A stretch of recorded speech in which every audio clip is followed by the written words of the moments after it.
کہ سمجھ کے پڑھنا.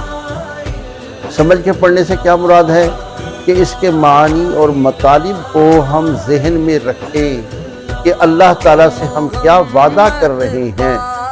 اللہ تعالیٰ سے جو وعدہ ہم کر رہے ہیں اس پر ہم مرتے دم تک قائم رہیں.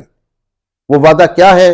وہ وعدہ سن لیجئے، اس کا ترجمہ ذہن میں رہے کہ اللہ کے سوا کوئی عبادت کے لائق نہیں.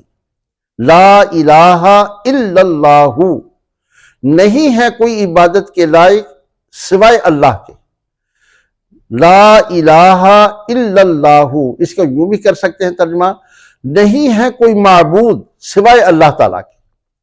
محمد صلی اللہ علیہ وآلہ وسلم اللہ کے رسول ہیں.